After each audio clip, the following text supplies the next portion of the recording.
Correct ನೋಡಿ, ಸರಿಯಾಗಿ ನೋಡಿ. ನಿಯರ್ಲಿ 5000 years ಬ್ಯಾಕು ಇದೆ ಆಶ್ರಮದಲ್ಲಿರ್ತಕ್ಕಂಥ ಒಬ್ಬ ಗೋಣಿಕಾದೇವಿ ಅನ್ನೋರು ಏನ್ ಮಾಡಿದ್ರು, ಆಗಿನ ಕಾಲದಲ್ಲಿ ನೀರು ತರೋದಕ್ಕೆ ಒಂದು ಬಿಂದಿಗೆ ತಗೊಂಡು ಹೋಗ್ತಾ ಇರುತ್ತೆ ನದಿಗೆ ಹೋಗ್ತಾ ಇರುವಾಗ ಏನಾಗುತ್ತೆ, ನದಿಗೆ ಹೋದ್ರು ಹತ್ರ ನೀರು ತುಂಬ್ಕೋಬೇಕಲ್ಲ, ಬಿಂದಿಗೆ ಇತ್ತು, ಏನೋ ಒಂದು ಹಾವು ತರ ಹೋಗ್ತಾ ಇದೆಯಲ್ಲ, ಏನಿದು ಅಂತ ನೋಡಿದ್ರು. 2 ಬೊಕ್ಸೆನಲ್ಲಿ ಇಟ್ಕೊಂಡ್ರಂತೆ. ಬೊಕ್ಸೆನಲ್ಲಿ ಇಟ್ಕೊಂಡ್ರೆ ಆ ಹಾವಿನ ಮರಿ ಏನಾಗಿತ್ತು, ಈ ಕಡೆ ಆ ಕಡೆ ಈ ಕಡೆ ಎಲ್ಲ ಚಲನೆ ಮಾಡ್ತಂತೆ. ಈ ಕಡೆ ಆ ಕಡೆ ಎಲ್ಲ ಚಲನೆ ಮಾಡಿದಾಗ ಏನಾಗುತ್ತೆ, ಅವ್ರಿಗೆ ಅಯ್ಯೋ ಇದು ನನ್ನ ಮಗನಾಗಿದ್ರೆ ಎಷ್ಟು ಚೆನ್ನಾಗಿರೋದು ಮನ್ಸಲ್ಲಿ ಬಂದಂತೆ. ಆಕೆಗೆ ಮನ್ಸಲ್ಲಿ ಬಂದ ತಕ್ಷಣವೇ ಆ ಹಾವು ಟಕ ಟಕ ಟಕ ಟಕ ಟಕ ಅಂತ ಮನುಷ್ಯ ರೂಪ ತಾಳ್ತು. ಮನುಷ್ಯ ರೂಪ ಅಂತಂದ್ರೆ ಇದು 4 ಕೈಗಳು ಬಂತು, ತಲೆ ಬಂತು, ಶರೀರ ಬಂತು, ಇಲ್ಲಿವರೆಗೂ ಸೊಂಟದವರೆಗೂ ಬಂತು. ಬಂದ ತಕ್ಷಣ ಕೈಯಲ್ಲಿ ನಿಂತ್ಕೊಂಡು ಬೆಳೀತಾ ಇದೆ. ಭಯ ಆಗೋಯ್ತು ಆಕೆಗೆ. ತಕ್ಷಣ ಬಿಟ್ಬಿಟ್ಟಂತೆ ನೀರೊಳಗೆ. ಇಷ್ಟವರೆಗೂ ಶರೀರ, ಇಲ್ಲಿನ ಕೆಳಗಡೆ ಹಾವಿನ ರೀತಿ ಬಿಟ್ಬಿಟ್ರು ನೀರಲ್ಲಿ. ಮತ್ತೆ ಮಾರನೇ ದಿವಸ ಬಂದ್ರೆ ಅದೇ ಪ್ರತಿರೂಪ ಇರ್ತಕ್ಕಂಥ ಹಾವಿನ ಮರಿ ಇದೆಯಲ್ಲ, ಪಕ್ಕದಲ್ಲಿ ಬಂದು ನಿಂತ್ಕೋತಾನೆ. ನೋಡು, ನಾನು ಮನಸ್ಸಿನಲ್ಲಿ ಅಂದ್ಕೊಂಡೆ ನನ್ನ ಮಗ ನೀನು ಅಂತ ಅಂದ್ಕೊಂಡೆ, ಈ ತರ ಆಗೋಗಿದೆ, ಆಯ್ತು ಅಂತ ಹೇಳ್ಬಿಟ್ಟಿದೆ. ಆ ಹಾವಿನ ರೂಪದಲ್ಲಿ ಅರ್ಧ ಇರ್ತಕ್ಕಂಥ ಆ ಇವ್ರನ್ನ ಕೈಕೊಂಡು ಪಥ ಅಂದ್ರೆ ಧಾರಿ, ಅಂಜಲಿ ಅಂದ್ರೆ ಬೊಕ್ಸೆ. ಈ ಬೊಕ್ಸೆಗೆ ಅಂಜಲಿ ಅಂತ ಹೇಳ್ತಾರೆ. ಪಥ ಅಂತಂದ್ರೆ ಗಾರಿ ಹುಡ್ಕೋದು. ಅದಕ್ಕೋಸ್ಕರ ನಿಮ್ಗೆ ಪತಾಂಜಲಿ ಅಂತ ಹೆಸರಿರ್ತದೆ. ಆ ಪತಾಂಜಲಿಯನ್ನು ಕರ್ಕೊಂಡು ಹೋಗ್ಬಿಟ್ಟು ಗೋಣಿಕಾದೇವಿ ಆಶ್ರಮದಲ್ಲಿ ಇರ್ತದೆ. ಅವರು 197 ಮಂತ್ರಗಳನ್ನ ಬರೆದ್ರು. ಅದು ಯೋಗ ಶೀರ್ಷಿಕೆ ಅಂತ ಇದೆ, ಒಂದು ಬುಕ್ ಇದೆ. ಅದು 197 ಮಂತ್ರಗಳನ್ನು ಬರೆದಿದ್ದಾರೆ, ಸೂತ್ರಗಳು. ಅದು ಈ ಥರನೇ ಮಾಡಬೇಕು ಅಂತ ಬರೆದಿದ್ದಾರೆ. ಅದರಲ್ಲಿ ಅಷ್ಟಾಂಗ ಯೋಗ ಅಂದ್ರೆ 8 ಯಾವ್ಯಾವುದು? ಯಮ, ನಿಯಮ, ಆಸನ, ಪ್ರಾಣಾಯಾಮ, ಪ್ರತ್ಯಾಹಾರ, ಧಾರಣ, ಧ್ಯಾನ, ಸಮಾಧಿ. ಇಷ್ಟೆಲ್ಲ ಕೂಡ ನಾವು ಕಲ್ಸ್ಕೊಳ್ಳೋದ್ರಿಂದ 4 ಮಾತ್ರ.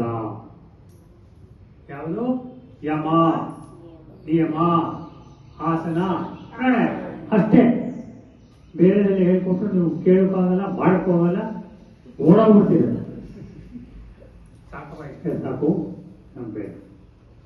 ಏನದು ಯಮ ಅಂತಂದ್ರೆ, ನೀವು ಬಂದ ತಕ್ಷಣ ಚಪ್ಪಲಿ ಬಿಡ್ತೀರಲ್ಲ, ನೀಟಾಗಿ ಬಿಡ್ಬೋದು. That is discipline. ನಿಯಮಗಳು, ರೂಲ್ಸ್ ಇದೆ. ಈ ಇದರಲ್ಲಿ ರೂಲ್ಸ್ ಇದೆ. ಈ ಥರನೇ ನಡ್ಕೋಬೇಕು, ಈ ಥರ ಇರಬೇಕು, ಇಷ್ಟೊತ್ತಿಗೆ ಇರಬೇಕು, ಸ್ನಾನ ಮಾಡೇ ಬರಬೇಕು, ಯೋಗ ಮಾಡಿ ತರಬೇಕು, ನೀರು ಕುಡ್ಕೊಂಡ್ಬರ್ಬೇಕು, ಎಲ್ಲ ರೂಲ್ಸ್ ಇದೆ. ಆ ರೂಲ್ಸ್ ಪರಿಪಾಲನೆ ಮಾಡಬೇಕು. ನೆಕ್ಸ್ಟ್ ಆಸನ. ನಿಮ್ಮ ಆಸನಗಳೇನಪ್ಪ ಅಂದ್ರೆ ನಿಮ್ಮ ಶರೀರದನ್ನ ಬಗ್ಸೋದು. ಯಾವ ತರ? ಮನಸ್ಸು, ಉಸಿರು, ಶರೀರ ಇದನ್ನ ಬಗ್ಸೋದು. 3 ಸೇರಿಸಿ ಬಗ್ಸೋದು. ನೆಕ್ಸ್ಟ್ ಪ್ರಾಣಾಯಾಮ. ಪ್ರಾಣಾಯಾಮ ಅಂತಂದ್ರೆ ನಿಮ್ಮ ಉಸಿರನ್ನ ಕಂಟ್ರೋಲಿಂಗ್ ಮಾಡ್ತಕ್ಕಂಥ, ಬ್ರೀತಿಂಗ್ ಕಂಟ್ರೋಲ್ ಮಾಡಿಕೊಂಡು ನಿಮ್ಮ ಶಾರೀರಿಕ ಶಕ್ತಿನ ಹೆಚ್ಚಿಕೊಳ್ಳೋದು, ಮನಸ್ಸಿನ ಸ್ಥಿತಿನ ಮೇಲೆ ತಗೊಂಡು ಹೋಗೋದು, ಅದು ಪ್ರಾಣಾಯಾಮ. ಪ್ರತ್ಯಾಹಾರ ಏನಾಗಂದ್ರೆ ಹೇಳಿ ನೋಡೋಣ. ಇಂದ್ರಿಯಗಳನ್ನ ರಿವರ್ಸ್ ಕಳಿಸೋದು. ಏನಪ್ಪ ರಿವರ್ಸು? ನನ್ ಕಣ್ಣಿದೆ, ನೋಡಬಾರ್ದು, ಹಿಂದಕ್ಕೆ ನೋಡ್ಬೇಕಂತ ಸಾಧ್ಯವೇ? ವಾಸನೆ ನೋಡಬಾರ್ದು, ಹಿಂದೆ ಕಳಿಸು, ಆಗೋಲ್ಲ. ರುಚಿ ತಿನ್ಬೇಡ, ರುಚಿ ಮಾಡಬೇಡ, ಆಗಲ್ಲ. ಕಿವಿ ಕೇಳಬೇಡ, ಆಗಲ್ಲ. ಕೆಟ್ಟದ್ದು ಕೇಳಬೇಡ, ಒಳ್ಳೇದು ಕೇಳಬೇಡ, ಏನು ಕೇಳಬೇಡ ಅಂತ ರಿವರ್ಸ್ ಕಳಿಸ್ಬೇಕಂತ ಕೇಳಿಸ್ಲೇಬಾರ್ದು. ಇವೆಲ್ಲ ಆಗೋದಿಲ್ಲ. ನೆಕ್ಸ್ಟ್ ಧಾರಣ. ಧಾರಣ ಅಂತಂದ್ರೆ ನಮ್ಮ ಮನಸ್ಸಿನಲ್ಲಿ ಏನನ್ನ ಒಂದು ಹಾಕೊಳ್ಳೋದು, ಒಂದು ವಸ್ತು ಹಾಕೊಳ್ಳೋದು. ಏನು ವಸ್ತು ಅಂದರೆ ಏನಕ್ಕಾಗಿ ನಮಗೆ ದೇವರು ಅಂತ ಇಟ್ಕೊಳ್ಳಿ, ಭಗವಂತನ ಮೇಲೆ ಇಷ್ಟ ನಮಗೆ, ರಾಮ ಅಂತ ಇಟ್ಕೊಳ್ಳಿ. ರಾಮ ಅನ್ನೋದನ್ನ ಒಳಗಡೆ ಹಾಕೊಳ್ಳೋದು, ಆ ಹಾಕೊಳ್ಳೋಕ್ಕೆ ಧಾರಣ ಅಂತ ಇಷ್ಟ. ಅದು ಕಂಟಿನ್ಯೂಸ್ ಪ್ರೋಸೆಸ್ ಮಾಡೋದು. ಏನು ಇಟ್ಕೊಳ್ಳಿ, ಕಂಟಿನ್ಯೂಸ್ ರಾಮ ರಾಮ ರಾಮ ರಾಮ ರಾಮ ರಾಮ ರಾಮ ರಾಮ ರಾಮ ರಾಮ ರಾಮ ರಾಮ ರಾಮ ರಾಮ ರಾಮ ರಾಮ ಅಂತ ಮಾಡ್ತಾ ಇದ್ರೆ ಏನಾಗ್ತದೋ ಧ್ಯಾನ ಆಗೋಗುತ್ತೆ. ಧ್ಯಾನ ಆಗೋದು. ಧ್ಯಾನ ಆಗೋದ್ಮೇಲೆ ಏನಾಗುತ್ತೆ?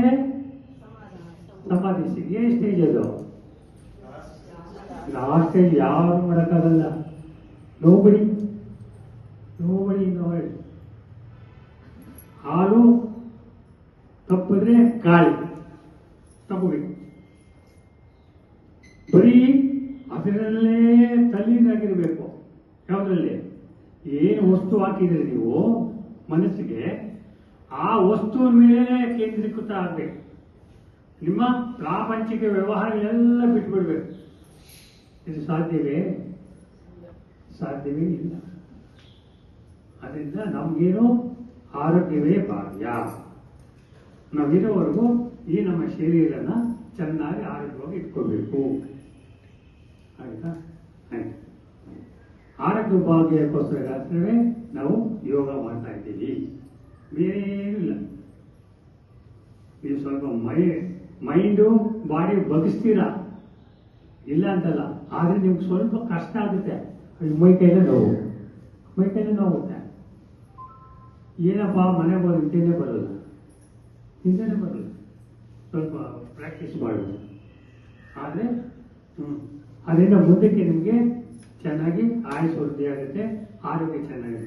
ಆರೋಗ್ಯವೇ ಭಾಗ್ಯ ಅಂತ ಹೇಳ್ಬಿಟ್ಟು ಈ ನನ್ನ ಮಾರ್ಗಗಳು ಮುಗಿಸ್ತೀನಿ. ಹರಿ ಓಂ.